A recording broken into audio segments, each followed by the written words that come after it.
The sweater. I could never fill it like him, a girth running his middle like a liquor-soaked whiskey barrel, his pants pulled waist-high, persuaded in place by an orbiting belt of leather, and then a dress shirt, always a dress shirt. I can't remember him without that belly guiding him through colored stories of growing up in the back flats of Saskatchewan, or that lifetime in Europe, pushing back the Nazis. His life hinged on that war and those stories, always leaving out the deaths, ones by his hand and others. He left the bragging to the cattle rustlers and hired guns who browbeat the weak every Saturday afternoon on Channel 12. I can imagine him, handsome and thin, fishing the mouth of Campbell River, his sweater zipped tight as my grandmother slowly reeled in a 40-pound bullhead, the biggest I've ever heard of. When she died, it was pulled from a box of archived memories, a clever bit of hocus pocus. It was as if it was being saved for a special occasion, a convoluted reappearance in a well-planned disappearing act, or a hunting trip involving waterfowl. I can't remember him ever wearing that sweater, but when people say, "Nice sweater," I say thanks, it was my grandpa's. A proud anointment that I hope will make me fill it half as well as he did. Junkyard. It was like coming upon an abandoned city, the hollowed-out cars sitting with every intention of survival. Long grass grew up between the bumpers that have not moved in 40 years, but still held enough chrome so that I could see my face distorted in the curves. I was in New Mexico, a place where the surreal looks as natural as grass in a yard, where the sun is either your friend or your foe. I spotted the forgotten junkyard from the highway, and a spark of intrigue burst into a consumptive lust to explore the ruins of America that no longer went to the store or from town to town selling vacuum cleaners. Each car had a gravestone that showed only where it came from. Ford, Dodge, Chrysler, Plymouth, and their ages are in the minds of those who care to know. This wasn't a place you went to in hopes of bringing something back tucked at the bottom of your toolbox. The mausoleums had all been picked clean, leaving only the structures to show what led us here. The silhouette of cars that came first. A few months ago I went to the junkyard with my old man looking for a canopy for my truck. We got past the front gate, and the men that make me think there must be more than one species of human were looking under the hood of a car. In the dog world there are poodles and there are pit bulls, and everything in between varies, just like here. Past the trailer made level by rusted rims off tires that would do nothing more than sit, we came to the top of the hill. Looking down, I could see the cars laid out like a garden, row upon row, each section divided by a path big enough for the contraption they put together from old parts. It raced around without doors, all hunched over and grunting. A creation put together by a mad scientist whose only concern was motion. Just over the crest of the hill, I said to my father, "There's something about a junkyard."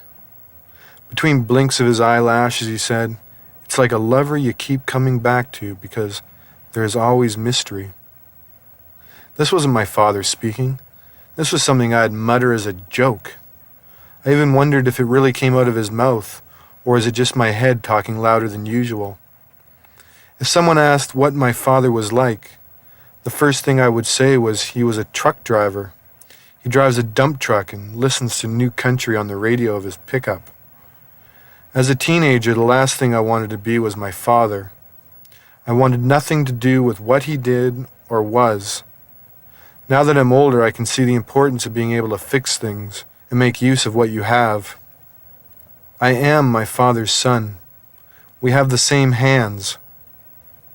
After that, he didn't say anything else until we were at the bottom of the hill. "If you see any bulbs or fuses, put them in your pockets. These guys are thieves." The junkyard on the edge of this small town was probably absent from every map. Another forgotten spot wedged between nothing. Walking among the discarded relics, I picked the one I wanted to drive away in, have it lead me to places I'd never find by myself. Explore the little places that, when put together, make something so big it swallows you, holding you with passion. It keeps you captive only as much as you capture it. There's no trailer propped up by rusted rims keeping guard here. When I left, I took the same worn path that had led me there. Dry grass grew just past my ankles, and everything I saw was behind me, as much as you can turn your back on anything without looking back. I dragged my feet against the dirt and felt the sharp edges of the grass wisp against my bare legs as I walked. Part way, I discovered a dog with its still feet pointing towards the etched earth. It had been dead for quite a while, its body deflated flat against the ground, with only its collar to show it ever had an owner. I stood and looked at someone's pet, a child's only friend, and wondered how it had gotten there. At the time, all I could come up with was that it had bitten someone, or it had been shot because there wasn't enough room in the truck when they moved away. It wasn't until much later that I realized it must have been hit by a car on its way somewhere better. Instead of giving up on the edge of the road, the dog made its way down the trail and died under the coolness of the trees. Wet dream. It was one of those dreams you love to have but hate to clean up. I tried my hardest to wake before launching a sweet wad into my underwear, before I created a little boy mess in my polyurethane green cocoon. It was just too good to stop.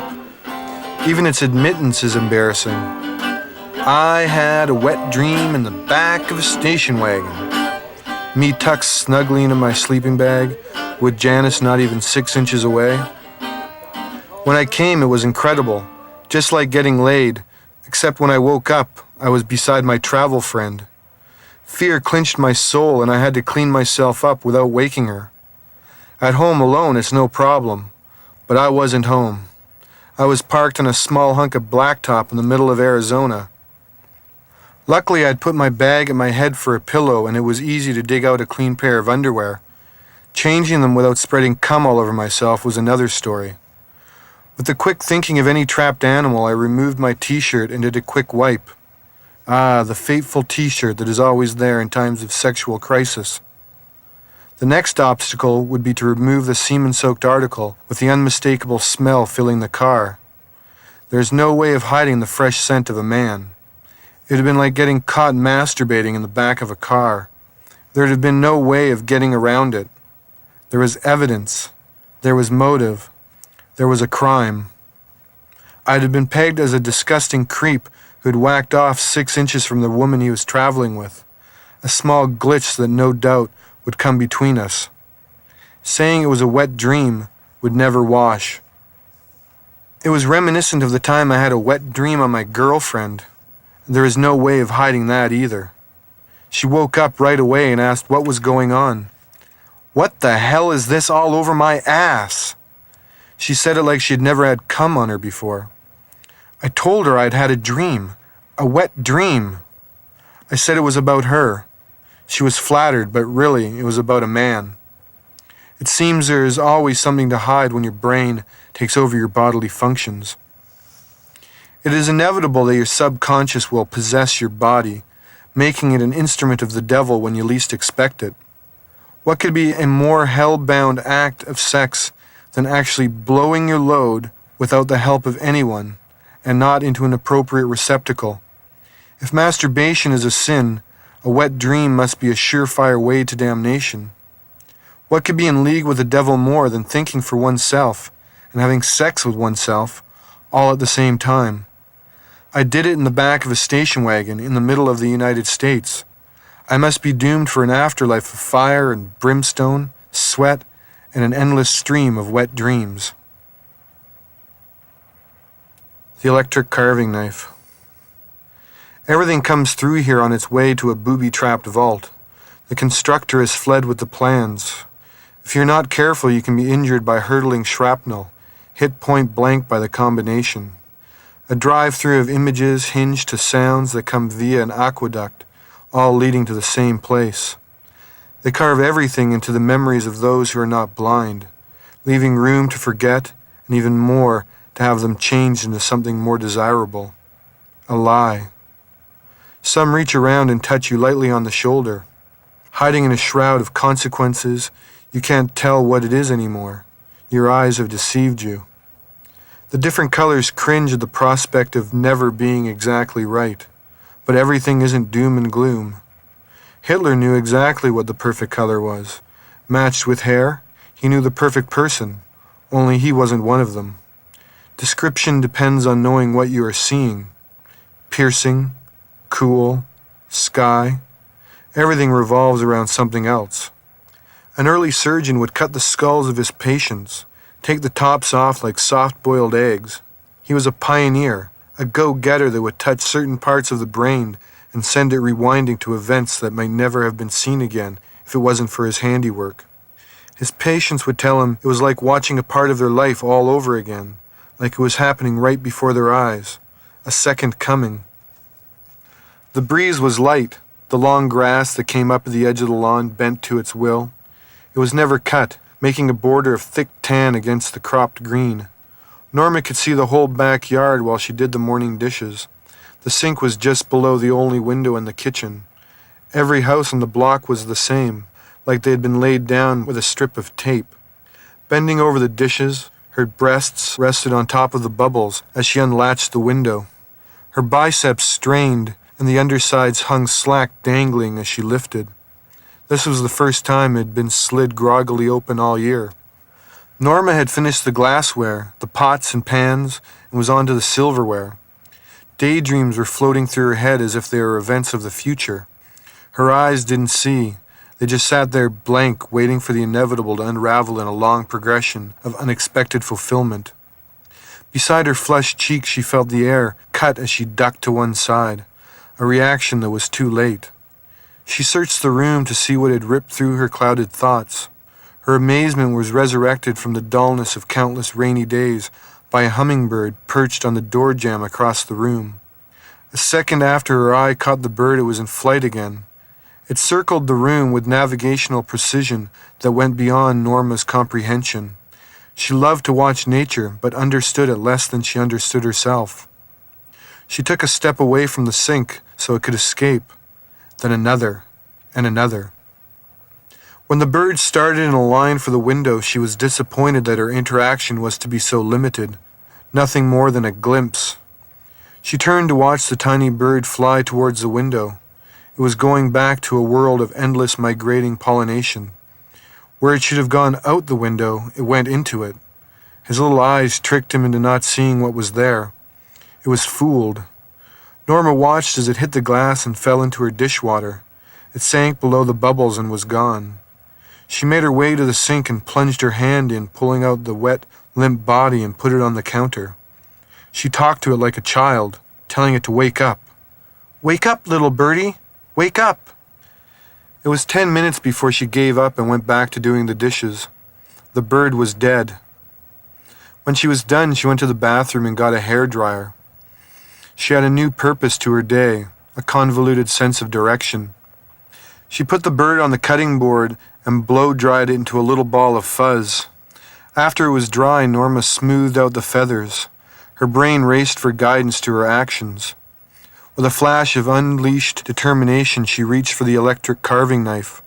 She plugged it in and with a single stroke sliced the creature in half. It laid open, its redness glaring at her from the cutting board. She bent her head close and looked for the heart as blood streamed from under its wings, forming pools in their outline, a shadow that hung in waiting. It laid like a tiny angel that had strayed too far from God and was now paying the price. Norma pulled 2 forks out of the drawer to get a better look. She inserted them with the carelessness of a child and pulled its rib cage apart. The cracking bones were her cue to look again. She lifted organs with one of the forks, looked deep inside but couldn't find what she was looking for. Everything was so small. The doctor never knew if they were remembering what they saw or if they were remembering the way in which they remembered it. He wanted to press all the right buttons, make sense of it all. The Crudest of Maps. Some would say that location is everything. Knowing the cartography of our visceral and corporal worlds hinges the two together. If one is lost, the other is soon to follow. Crude maps of old showed the world's edge, where monsters and demons began to devour those that made it beyond the reaches of the imagination. If only they knew, no one ever fell off, but were only shipwrecked or lost at sea. I march around the city with my life strapped to my back like a soft shell, and an umbilical connection to my center. Inside is inside myself. Everything that is me can be read and reread with ease, even deleted if needed be. If I lost this other self, this piece of machinery, I would lose myself. I would be lost. I would have nothing. I would not have this moment, this piece of writing which is barely anything. If I didn't sacrifice part of myself to myself, I would again have nothing.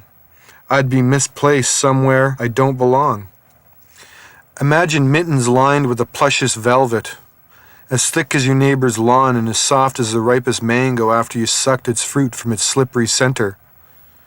You never see the crimson-red lining, the conductor of the most vibrant sunset because your eyes have been taken from you, made useless with total darkness.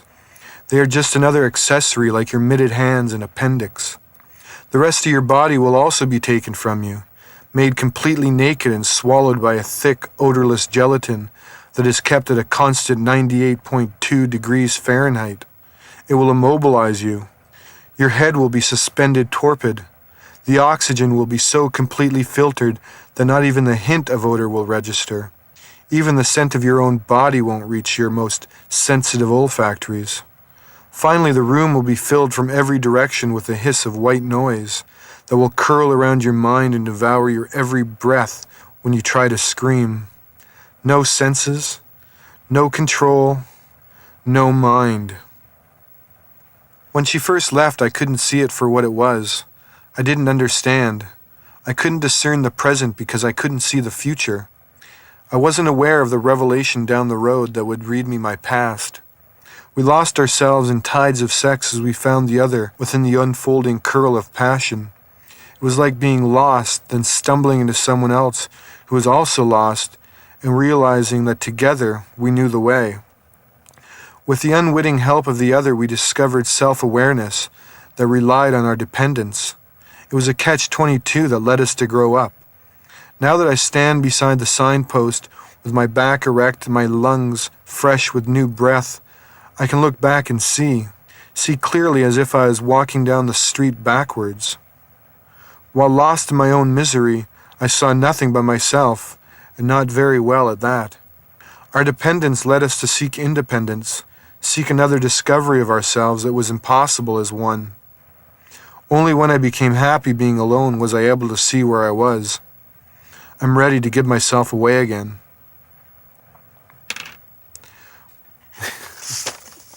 Oh, you recorded that? Aren't we funny, funny, funny?